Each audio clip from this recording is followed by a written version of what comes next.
Hi viewers, welcome to prime city properties. நம்ம இப்போ பார்க்குறது ஆலப்பாக்கம் லொக்கேஷனில் இருக்கக்கூடிய கமர்ஷியல் லேண்டை பற்றி தான் நம்ம பார்க்குறோம். இப்போ அந்த லேண்டில் பார்த்திங்கன்னா ஒரு பழைய பில்டிங் இருக்குது. அதோட ஜங்ஷன் நமக்கு லேண்ட்மார்க் ஈஸியாக தெரியும் தான் இந்த வீடியோ காமிச்சிருக்கேன். இது எங்கன்னு பார்த்தீங்கன்னா ஜீவா காம்ப்ளெக்ஸ் இருக்கிற அந்த ஜங்ஷன், அது பக்கத்தில் தான் நம்ம சொல்கிற இந்த ப்ராப்பர்ட்டி.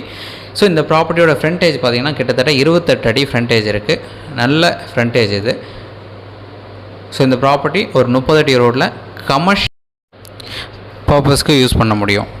ஸோ இந்த 28 அடி frontage 1440 square feet land, commercial land. இது இப்போதைக்கு ஒரு பழைய பில்டிங் இருக்குது. அந்த ப்ராப்பர்ட்டியோட வேல்யூ 1.75 crore சொல்கிறாங்க. ஸ்லைட்லி நெகோஷியேட் பண்ணிக்கலாம். இந்த ப்ராப்பர்ட்டி வலசரவாக்கத்துக்கு ரொம்பவே பக்கத்தில் இருக்குது. நல்ல மெயின் ரோடு பக்கத்தில் வரும். ஆர்காட்டோட கனெக்ஷனும் ஜஸ்ட் ஒரு 1/2 கிலோமீட்டரில் இந்த ப்ராப்பர்ட்டி வரும். இப்போ மெட்ரோ ஸ்டேஷன் வரப்போகுது, அது ஒரு பெரிய அட்வான்டேஜ். சவுத் ஃபேஸிங்கில் 28 அடி ஃப்ரண்டேஜோட 1440 ஸ்கொயர் ஃபீட் லேண்டு 1,75,00,000 சொல்கிறாங்க. நெகோஷியேட் பண்ணிக்கலாம்.